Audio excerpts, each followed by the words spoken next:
Stand by. Roll sound.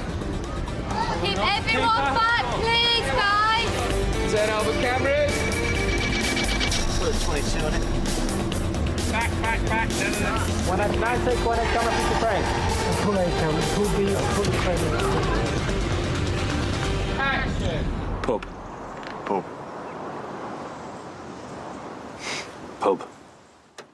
We had a fan base, if you like, who loved the show, and some of the feedback we were getting from them was, please don't spoil it, don't thrash it to within an inch of its life, like a lot of long-running series, especially American series, go. And I think we listened to that a bit, didn't we? You know, we had tremendous support all through the first two series, and we thought, well, maybe to go out on a high is not the worst thing in the world.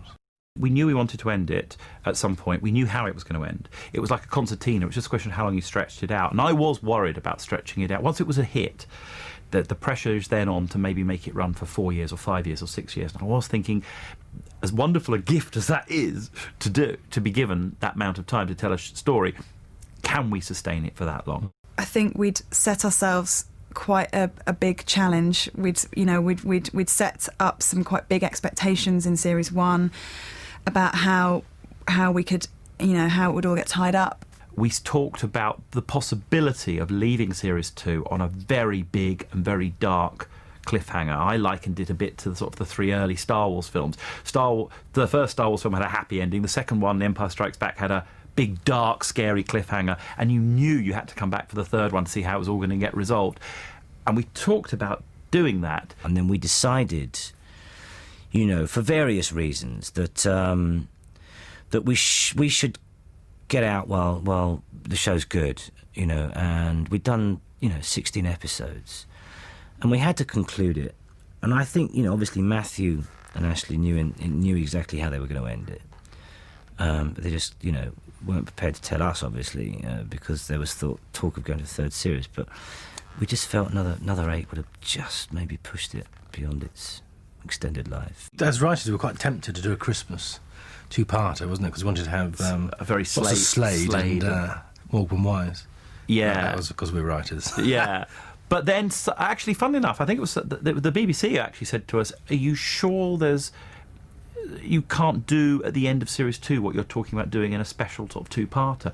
And suddenly, when we realised that it was actually better maybe to end it at the end of series 2, it gave the series a huge momentum, because suddenly we weren't hurtling towards a cliffhanger, we were hurtling towards the end, and that was very exciting. It was a very particular kind of series that was driven hugely by one character, and the kind of the world he enters into and his journey, which had to have some kind of conclusion, because he had come into this world and we had to know whether he was going to come out of it. It's very similar to The Wizard of Oz.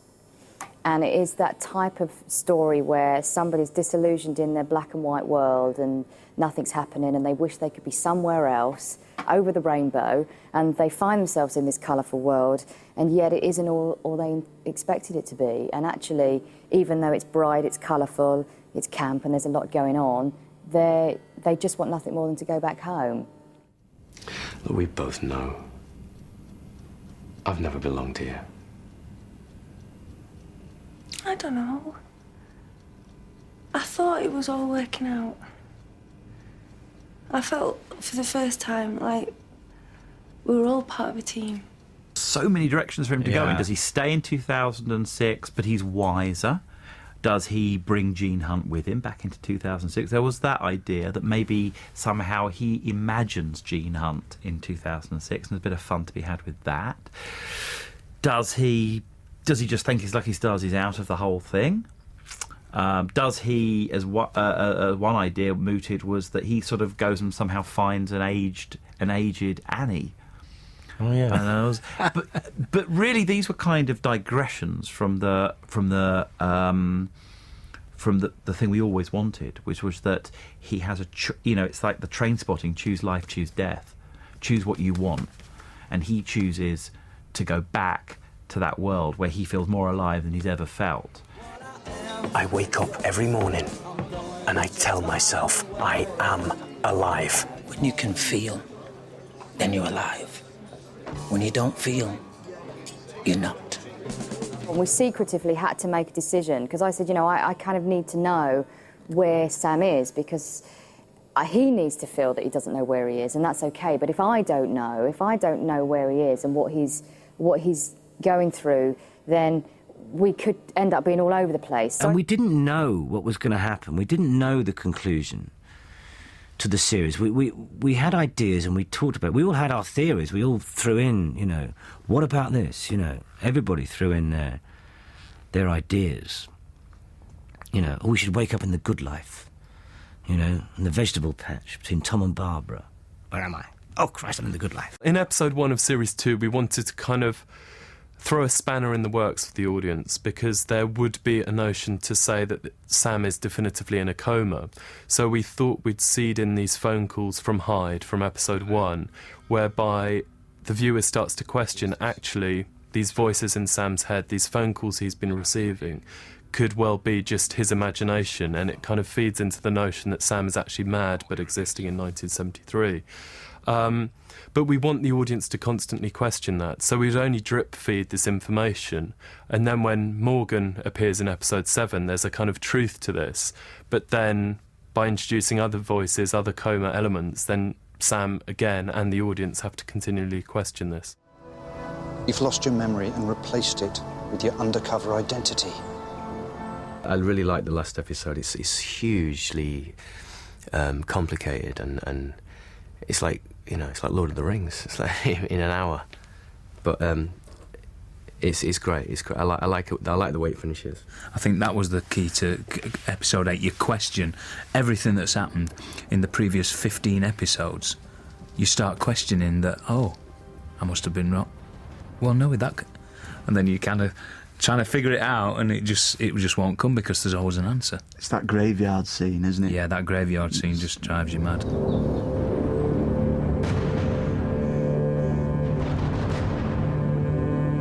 The crime story itself actually came about at the last minute, as they often do. Actually, you sort of you ponder the kind of if you like, the metaphysical bit of life on Mars and what you want to get out of it. Do you want this to be the episode where Jean worries that Sam's gone mad? Do you want this to be the episode where Sam realises he's in love with Annie? You start asking yourself those questions first about an episode, and then you try and work out a story, a crime story, that gives you a good vehicle to explore those emotions.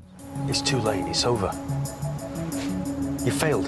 This man came to you for help. And also, we wanted men in balaclavas, didn't we? You really wanted men in balaclavas with sawn-offs. Yeah, because we made a huge mistake in Series 1. There wasn't a single man in a balaclava or with a stocking on his head. No. So we wanted to readdress that. Yeah. There are 3 of them! Shooters! They have stockings over their heads! Bloody perverts! The editorial team have obviously always had a knowledge that Sam is in a coma, but I think the real challenge for us was to ensure that 73, at times during the show, during the series, became a reality. And I think the episode 8 story, where Sam is confronted with evidence that shows that 73 is his reality, was always something that we wanted to achieve, and that was something that we built up through the series. He has done it. That's because it's real. We knew kind of, you know, as with Series 1, we knew there was a kind of a strand that would run through Series 2, which was Frank Morgan and the idea of Hyde phoning Sam and recalling him.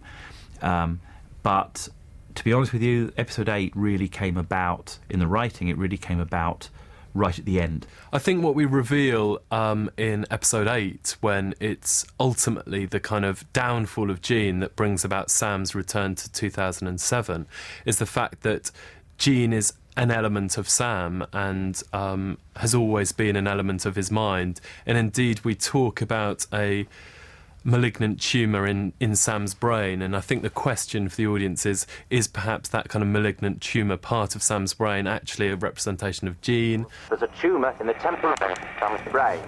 They thought it was a clot, but how's about that? A clot it is not. Wow! I created the idea of the tumour in Sam's head because I wanted there to be something physical that we could imagine had started to exist in Sam's body. There was a physical manifestation of his commitment to 73. Sounds a strange thing to say, but I think also it was a good driving factor through episode 8, the idea of cutting out the tumour. There was this surgeon in 2006 saying, I'm going to cut the tumour out. And in 73, Sam was going to betray Jean, excise the tumour that was existing in the police force of corrupt or sort of lazy, whatever you want to call it, old-fashioned policing. So it was a good way of running those sort of parallel, those metaphors. I just went with the flow, really. I just kept playing the character. And then it was like, oh, you're the cancer of it. And you go, whoa. Am I? I thought that was Morgan. Or, Destroy Gene Hunt. He's out of control, Sam. Like a cancer. The sooner we cut him out, the sooner I can leave. I always sort of looked at it as if, as well, from sort of Sam's mind point of view. So everything's starting to change in episode 8, so even the characters that he thought were really solid, like Chris with him, can maybe show a different side, and in my head I was thinking how that can be part of his mind, a bit like when we had the Doctor's voices in series 1. It suddenly puts a funny slant on it then, that perhaps this is all in his mind, and just as soon as he tells Annie that he's working for Morgan, our characters all start changing and things start to, Well, we just found out, hadn't we, in that particular moment just before we stormed out, that he'd been spying on us and he'd gone behind our backs, and he was really there to create our downfall. Yeah. So we were obviously not going to be okay with him, and it's probably nicer to see Chris kind of throw a tantrum, if you like, because he never did with Sam. Ray was always giving it loads, but to see a different side of Chris there, that was more of a poignant moment, I think. Mm. It was weird doing the last two, because to put Sam up against him was kind of, I don't know, it was difficult to do, because I think we've spent 2 series developing this brilliant cop partnership, me and him, and it's a great partnership, and they've learned and they learn from each other, and they take from each other, and they become friends, and they trust each other. I mean, I think at the end of episode 2, I watched the rough cut of that with Phil, and we had a lump in our throat at the end. Give each other a big hug at the end. It was really sweet. Do you want my appraisal of you? No.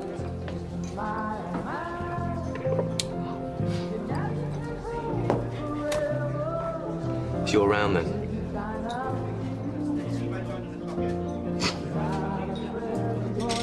The only way we would believe or even like Sam enough to betray Jean was if he thought that Jean was literally a cancer in his brain that had to be cut out. Otherwise, he would never do. And throughout episode 8, because he's such a brilliant actor, you see that tension behind his eyes, that, although I'm doing the right thing, I'm betraying the people that I've lived with in 1973. And that gives that last episode its energy, I think, and its conflict. Expose that fetid man as the criminally negligent copper he so obviously is. Is that clear enough? We always knew that we wanted to kind of find a portal through which Sam would travel back to 2006. And it was at a very early meeting on Series 2 where the notion of a bright white light was kind of introduced, and this notion of perhaps it being a train and a train tunnel. So we were always working towards that as the end goal. And obviously it was through Matthew's development of episode 8 and kind of SJ's imagination of how that bright white light would appear that kind of led to the ultimate sequence that you see on screen. He'd always had great ideas from the beginning about a tunnel and a white light. So what was great for me is we talked about that in the very beginning, in the very early stages of episode 1, we'd always talked about this possible white light, and that's why in episode 1 there are elements of a white light coming through when he has moments of pain there's quite a bright overexposure in the camera, actually, which represents this white light of whatever is to come. The tunnel, the light, the railway tunnel, the 73 at the other. That's always talked about as an image in the story conferences. Yeah, because it's the physical manifestation of his dilemma. He's got 73 at one end, he's got 2006 at the other end. Which direction does he run? Which was great. I liked that.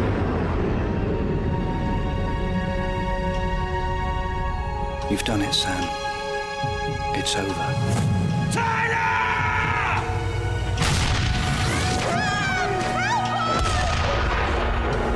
One simple move and you're home. Home?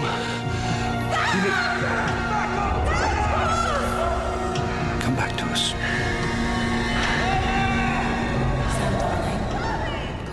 When they see him waking up in 2006, I hope what people felt was total disappointment. That's what I want them to feel. Disappointed, frustrated, frightened that this is the end of the show. Is this how it ends? It just ends with him in these streets or wandering down the high street, you know. That's what I'm really hoping. I'm hoping people are desperately worried that that's how we're going to end it, that that's the ending we've chosen. I really didn't have a clue how they were going to end it. And I was really chuffed that they took him back to 2006 because the scenes, it just works really well, I think. Going back, it's like, it just doesn't seem right when he's in the present day. And he's desperately unhappy.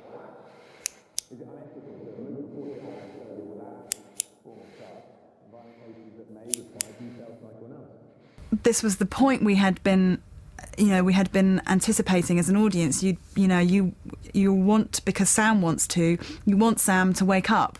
And, you know, we were really excited about the idea that we would kind of confound that expectation by then making the present day a place that actually we didn't want to be and he didn't want to be. And, you know, hopefully in order to get to the point where we, like Sam, want him to return to 1973 and be with those people who he's come to love and he's learnt so much from and has become a person, you know, he's got to a place where he feels alive. Putting that blue suit on again that we had at the beginning of episode 1, it was weird, very strange, very, very strange. Strange for everybody in the crew and the cast, everybody, you know, it was just odd.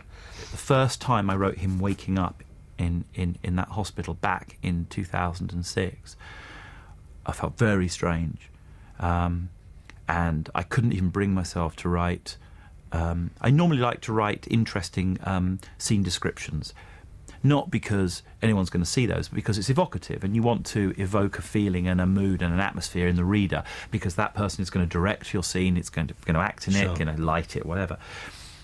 I couldn't bring myself to make those scenes sound interesting. I would just say, Sam's in another room, it's grey, you know, he's in a suit, it's blue.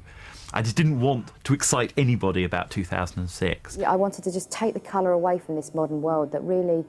There was nothing exciting in it. Everybody had to wear black. Everybody was on a mobile phone. The colours were black, grey or blue. They were all on iPods. It was all... Everybody's in their own insular world, even when he's on the bridge and everybody's on the phone and when he's sitting down in the courtyard, everybody's walking past him. Nobody's paying him any attention, which is so different from the world we'd created in 1973. We'd always known that we wanted to kind of shoot both a 2007 elements to the end of the series, but also we're aware that the majority of the series has taken place in 1973, so it was important that we saw each of our team operating together as the end of the show. And I think that what we worked hard at is having a very moving, very rewarding kind of 2007 element to the show. It's a little longer than I think you think it will be. I think we thought it was going to be shorter earlier on, but because I wanted to use Somewhere Over the Rainbow, I was slightly dictated by the music and what I wanted to hear and how much I wanted it to continue for and what verses I needed. So I'd already set in my mind, and it needed to be long enough to get a sense of how lonely and cold this world was, but without making you go, oh Christ, I can't bear this, I want to turn over. You know, you couldn't, I didn't want to make it that it was so depressing, but I needed to hint that it was so depressing for Sam. We wanted him back in 73. But it was how he got there, and I think that's where the suicide thing really sort of kicks in, is should he commit suicide? Is it suicide? I don't think it's suicide in his mind. It's not suicide at all. He's not running away from responsibility and from his life. He's actually running towards responsibility. He's running towards doing the right thing. He promised Annie he would be there for her, and he's going back. I don't want to see it as a guy committing suicide where he just runs and jumps off. For me, I said I've got to create this leap of faith. He wasn't justified in 2006. He wasn't a complete person in 2006. He only existed as a complete person in 73, when he had that stuff to rage against and fight against. I woke up in that place. And I told myself, I'm alive. And I was. In some ways more than I've ever been.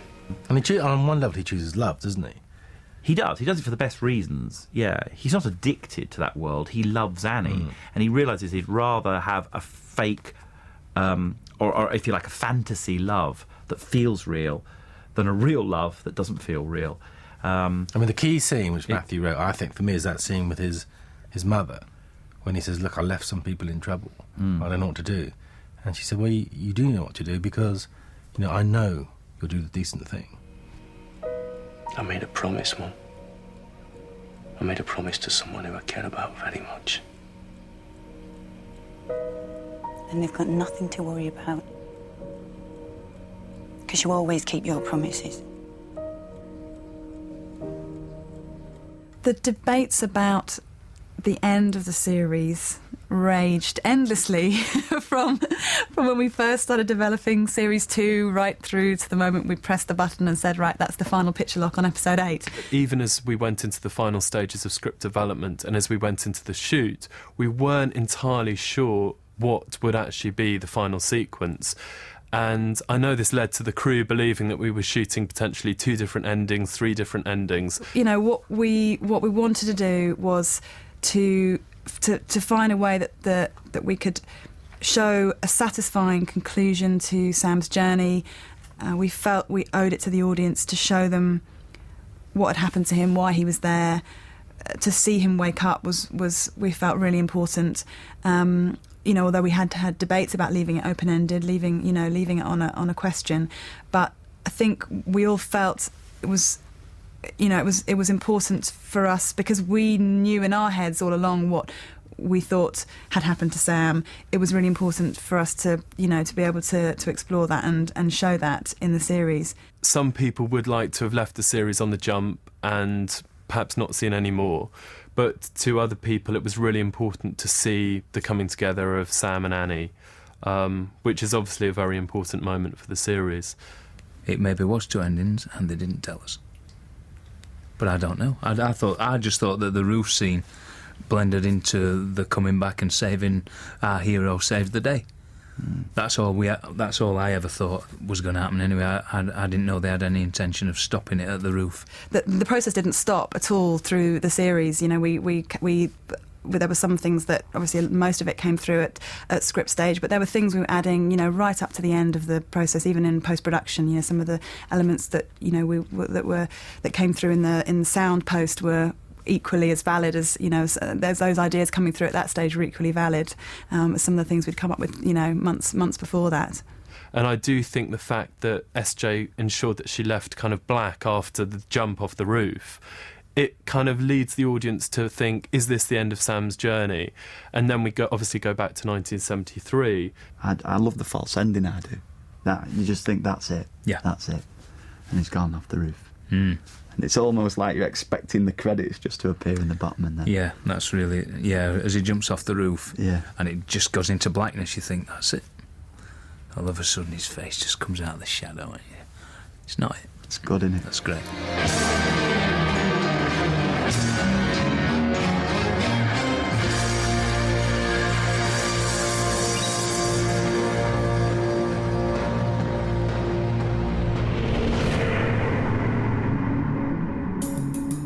I think the payoff was really important, and to see Jean and get the light relief of that, and to see him and Annie finally get it together, I think that's quite satisfying for the audience. And the fact that everybody gets their moment, and the fact that we see that Phyllis is intuitive and she's known all along, and she gives him the little nudge he needs, and that, you know, Chris has kind of forgiven Sam and he still wants to be a good copper, and the fact that Sam says he'll be a good copper makes Chris lift his chest and shoulders, and it's sort of, it does tie up really nicely, and everybody gets their moment. That's like two Cox's pippins in a bag. She sounds enigmatic. No, she was from Barnsley. People have wanted to know from day one what happens between Sam and Annie. I like the kiss as well. About time they got it on. Should have got the tongue in though. Yeah. I hope they are satisfied, because I really love satisfying endings. I don't like ambiguous endings. I like emotional closure. I'm a bit of a sort of traditionalist. But and I really wanted that to feel satisfying, that ending. As long as people feel that, then I'm happy. Yeah, and audiences have been very good to us on Life on Mars, but very faithful, and they put forward their own ideas and theories. It's been an incredible journey, and we really, really didn't want to disappoint them. But we also had to be true to the vision that we set out to tell all those years ago. So, well, I really hope people like it. I think what we have achieved is we have brought a definite ending to the story of Life on Mars, and I think we can all be proud of that. I think that we have got the balance right in terms of answering questions, but also leaving some questions up in the air that mean that the audience can take an ownership of the series as well. And there are still some unanswered questions, but we have a satisfaction of knowing what is going on in Sam's mind and what is important in Sam's imagination. And as a pair, the two series will, you know, they're really strong, and they should, you know, be around for a long time. You know, obviously, if there's a winning formula, and we have, like, you know, which Life on Mars is a winning formula, I don't think it's really cool. I think it's really cool to leave it at 2. Really cool, you know. How cool is that? A lot of people don't. And it's not because they didn't want it, it's just because it's a really cool thing to do, I think. You know, they want more, it's great. Leave them wanting more, you should leave them wanting more. Ending on the Test Card Girl, we felt was just a little nod to, hopefully, the fact that, you know, it's not an ordinary series, and just when you think you kind of know what's going on, something else will hopefully surprise you and make you smile, and that's hopefully what we did with the end of the series. I am the law. Yeah, in your dreams.